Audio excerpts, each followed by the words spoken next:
tous, bienvenue sur Monaco Info pour une nouvelle édition. Voici les titres qui font l'actualité en principauté. Suite de notre série de reportages au Maroc à l'occasion de la COP22 à Marrakech. Aujourd'hui, coup de projecteur sur ce film Ice Drive Race for the Future. Puis nous nous envolerons du côté de Bakou en Azerbaïdjan pour une visite culturelle au musée national du tapis. Retour en principauté avec le Monaco Business à l'auditorium Reigné III, une manifestation destinée aux entreprises monégasques. Nous reviendrons sur cette opération Une naissance, un arbre. Il s'agit d'un programme de reboisement en lien avec le nombre de naissances en principauté. Et puis nous ferons un bilan d'étape du mois sans tabac. Nous ouvrons donc ce journal en prenant la direction du Maroc avec la suite de notre série de reportages consacrés à la COP22 à Marrakech. Aujourd'hui, retour sur la projection du film Ice Drive Race for the Future, une avant-première qui coïncide également avec le e-prix qui a eu lieu le week-end dernier dans la ville marocaine. Alors, quel est le message que veut transmettre ce film? La réponse avec Alexandra Pani sur des images de Sylvain Péroumal. À l'origine de ce projet fou et ambitieux, le président de la Formula I, Alejandro Agag, conscient des enjeux climatiques de notre époque, il a souhaité mettre en garde le grand public face à la fonte des glaces grâce à un documentaire de 48 minutes intitulé Ice Drive, un pari surprenant mettant en scène une monoplace électrique effectuant des tours périlleux sur la calotte glaciaire. Et l'on retrouve aux commandes de cette Formula I le pilote résident de la principauté Luca Di Grassi. La Fondation Prince Albert II est partenaire de cet événement, un moyen d'éveiller les consciences et de promouvoir la mobilité verte. On a depuis le début un partenariat très étroit avec la Formula I parce qu'on considère que c'est un fabuleux outil de promotion de la mobilité propre. Cela montre, le prince l'a rappelé ce matin dans son intervention à la session transport, que la mobilité propre, ça peut être aussi sportif, ça peut être aussi une occasion d'attirer les jeunes, tout en conservant le principe essentiel de la mobilité, qui est celui de donner à tous la possibilité de se déplacer librement. Et donc ce premier Grand Prix, on a beaucoup insisté et beaucoup coopéré avec nos partenaires marocains pour qu'effectivement il puisse y avoir un Grand Prix à Marrakech, parce que c'était une occasion formidable de montrer encore une fois ce qu'est sur le plan sportif et sur le plan de la performance, ce qu'est la Formula I, mais aussi le message bien au-delà qu'elle diffuse et qu'elle transmet, de pouvoir encore une fois faire des exploits sportifs avec des véhicules qui ne sont pas émetteurs. Le prince Albert II a réaffirmé son soutien à la Formula I à l'occasion de cette projection en avant-première à Marrakech. Cet été, le Groenland a battu des records de chaleur et de fonte des glaces. Ce projet s'inscrit donc dans une volonté de la Formula I de participer aux efforts contre les changements climatiques. Eux aussi sont grandement impliqués dans la protection de l'environnement. Vous avez d'ailleurs pu suivre leur aventure à bord de Solar Impulse sur notre antenne. André Borschberg et Bertrand Piccard ont achevé leur tour du monde pour la promotion des énergies renouvelables en juillet dernier. Alexandra Pani et Sylvain Péroumal ont retrouvé l'initiateur du projet ambitieux, Bertrand Piccard, à la COP22 à Marrakech. Je vous propose de l'écouter.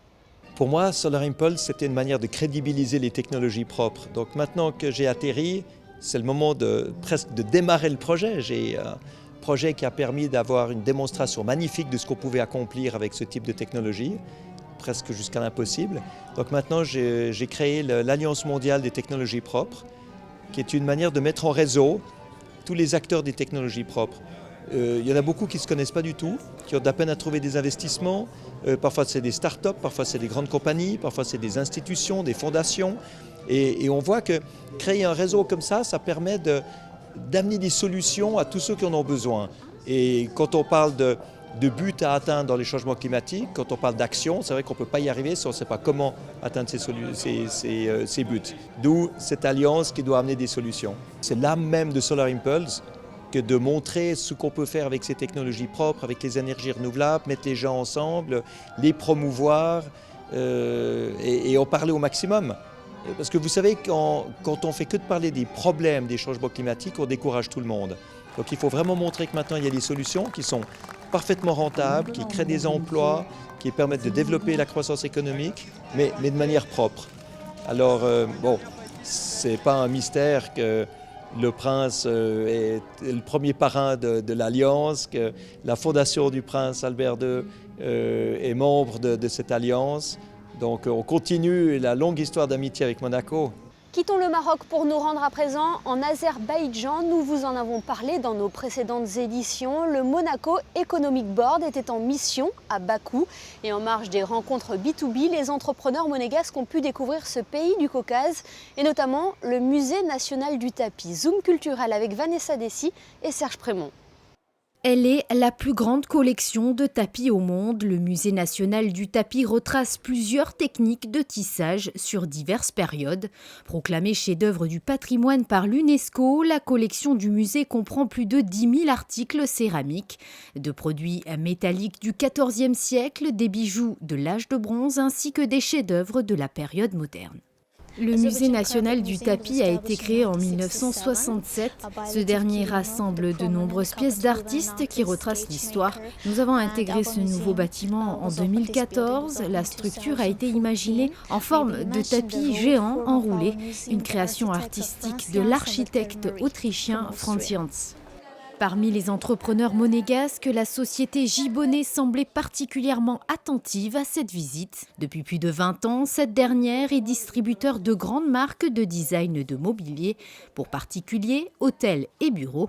Les tapis d'Azerbaïdjan sont pourquoi pas une nouvelle opportunité. Les tapis, ça fait partie effectivement des produits, des solutions d'aménagement et d'agencement qu'on propose, que ce soit des tapis d'intérieur pour un salon, pour une salle à manger, que ce soit des tapis d'extérieur aussi. Ça, c'est des choses qui se développent de plus en plus. C'est intéressant déjà de voir la manière dont c'est fabriqué et ça permet aussi de mieux comprendre l'histoire du tapis parce que l'Azerbaïdjan est effectivement dans une région qui fait penser aussi à la Perse. On n'est pas très loin de l'Iran et effectivement c'est intéressant, en tout cas très enrichissant au niveau de la technique et au niveau du savoir-faire. Et on a vu qu'ils utilisaient que ce soit des fruits comme des grenades, des insectes, des épices pour colorer les tapis. Donc il y a un vrai savoir-faire ancestral.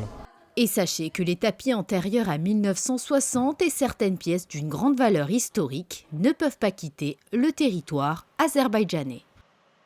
Le Monaco Business était de retour au sein de l'auditorium Régnier 3 ce mardi. Ce salon s'adresse aux entrepreneurs monégasques à la recherche de nouveaux partenaires, aux entreprises souhaitant s'implanter à Monaco ou aux start-up désireuses de se développer. Le thème de cette année, la transformation numérique. Plus de détails dans ce reportage de Dominique Poulain. C'est à l'auditorium Régnier 3 que les chefs d'entreprise, les dirigeants ou encore les directeurs de société se sont retrouvés pour le Monaco Business.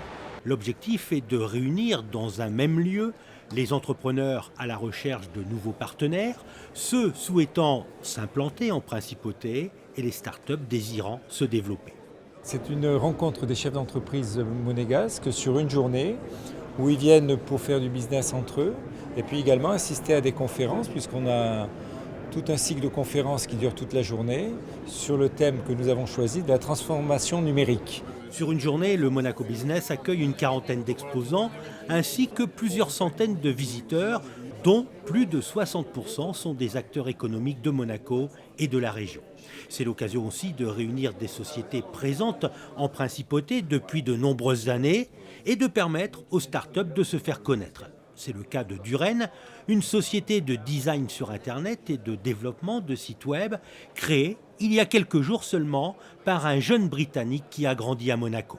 J'ai rencontré quelqu'un avec qui maintenant je suis marié, qui est lituanienne, donc il y a beaucoup d'avancées techniques qui se passent là-bas et on voulait vraiment amener ces avancées techniques sur la Côte d'Azur et principalement sur Monaco. Pour Duren, on attend des rencontres, on veut aussi rencontrer d'autres gens, voir ce qu'ils font, voir pourquoi eux aussi sont intéressés par la digitalisation. Et bien sûr, on veut essayer de promouvoir nos services et de parler à tous les stands et voir où on peut les aider et quand on peut les aider. La journée est rythmée par des tables rondes et des conférences. Après l'entrepreneuriat, l'innovation et le bonheur lors des 3 premières éditions, la thématique cette année est donc axée sur la transformation numérique. Un sujet incontournable aujourd'hui pour rester compétitif. Tout à l'heure, nous avons fait la visite avec les personnalités de Monaco Et la conclusion d'André Garino, qui est un monsieur connu et reconnu à Monaco dans le domaine au Conseil économique et même au niveau professionnel, disait que c'est inévitable d'aller de l'avant et de pouvoir évoluer dans le numérique, parce que dans quelques années, on va être envahi de numérique. Et si on n'a pas pris le bon tempo, on sera en difficulté. Donc je pense que c'était important que cette journée soit consacrée à la transformation numérique. Différentes personnalités du monde de l'entreprise se sont donc succédées pour présenter les dernières tendances et l'impact des réseaux sociaux en tant qu'outil. Prenons un peu de hauteur. Chaque année, la mairie de Monaco et l'Office national des forêts organisent l'opération Une naissance, un arbre. Le principe est simple. Pour chaque enfant né sur le sol monégasque, un arbre est planté. Le reportage de Frédéric Elion.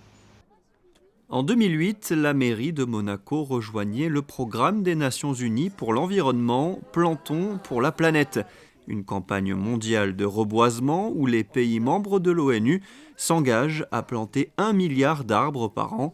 La principauté de Monaco a bien évidemment adhéré et a lancé son propre programme Une naissance, un arbre. Chaque année, dans l'une des communes limitrophes, une plantation a lieu. Et pour cette 9e édition, elle s'est déroulée sur la route de la Tête de Chien à La Turbie, une zone touchée par un gros incendie il y a quelques années. Donc le principe, c'est une naissance déclarée à la maternité de Monaco, donc on plante un arbre. Et donc depuis 2008, on a quand même planté 7820 arbres. Et cette année, l'année 2015, elle a été très prolifique puisque nous avons eu 1067 naissances. Je crois que c'est le record absolu. Et vous voyez aujourd'hui, il y a les employés municipaux qui sont là, et on est très très nombreux. Et donc c'est quelque chose qui marche bien et ça sensibilise surtout les parents et les enfants sur le problème de déforestation. Ce mardi, la plantation était symbolique avec les enfants et les familles, mais le travail se fait tout le long de l'année grâce à l'Office national des forêts qui œuvre à reconstituer le couvert végétal sur l'ensemble de la Tête de Chien.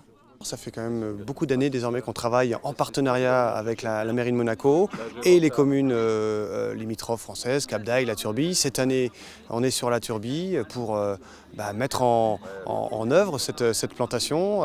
On essaye donc d'être le plus pédagogique possible pour les enfants et aussi de faire des choix de plantation qui correspondent aux exigences du site, qui correspondent aux exigences du climat, pour être certain que ce que l'on plante soit encore là dans quelques décennies pour que les enfants qui les ont plantés les voient grandir, quoi.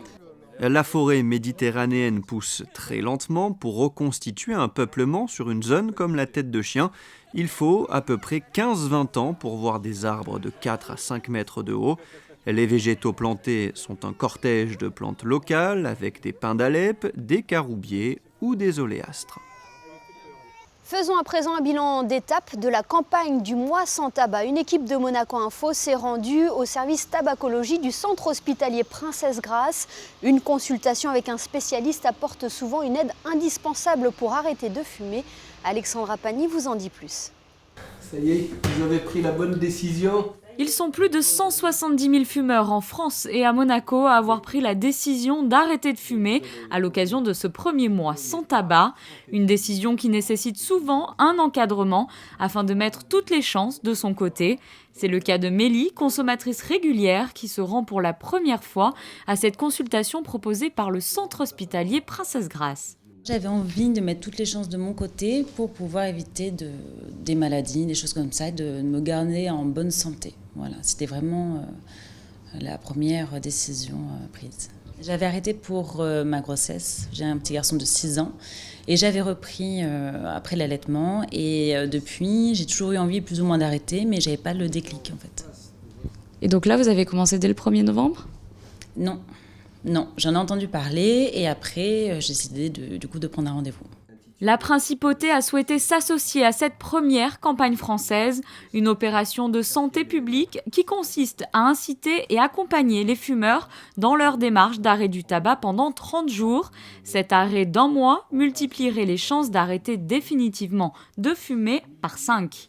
On insiste un petit peu sur ce défi collectif qu'est ce mois sans tabac, qui est un défi collectif grandeur nature, jamais organisé en France pour un problème de santé publique comme le tabagisme. Donc les gens, ils s'attellent à cette dynamique de groupe pour pouvoir le faire. Tous les professionnels de santé sont invités à en parler aux fumeurs pour le faire. Et nous, quand on voit un fumeur, on lui donne les flyers, on lui montre comment s'inscrire et on l'invite à en parler autour de lui. Parce que là, je reviens sur le mot tous ensemble. Quelqu'un qui vient à ma consultation, quand il en parle à son conjoint ou dans son entourage familial ou professionnel, le but, c'est toucher le maximum de fumeurs. Une application smartphone et des kits Moi sans tabac sont mises à la disposition des fumeurs pour tenir les 30 premiers jours. Ils ont pour objectif de préparer les fumeurs à arrêter de fumer dans les meilleures conditions et sont disponibles gratuitement dans les pharmacies ou en téléchargement sur le site Tabac Info Service. Voilà pour ce tour d'horizon de l'actualité en principauté. Découvrons à présent ensemble les prévisions météo pour les prochains jours. Le temps sera sec et ensoleillé mercredi, les températures seront en hausse, elles seront comprises entre 11 et 17 degrés. Même cas de figure jeudi avec un maintien d'un ciel bleu et un mercure au-dessus des normales de saison. Les nuages feront leur apparition vendredi avec un ciel un peu plus menaçant en fin de soirée. Cette tendance se confirmera pour la fête nationale samedi, notez des températures fraîches pour la journée. Le temps sera ensuite changeant avec notamment quelques gouttes de pluie par moment. Il fera par exemple un maximum de 16 degrés en début de semaine prochaine. Ce journal est à présent terminé. Merci de votre fidélité. Dans quelques instants, vous avez rendez-vous avec José Sacré et ses sorties cinéma de la semaine, suivi de Tout l'art du cinéma consacré aujourd'hui à Fitzcarraldo, un film réalisé par Werner Herzog. À très bientôt sur Monaco Info.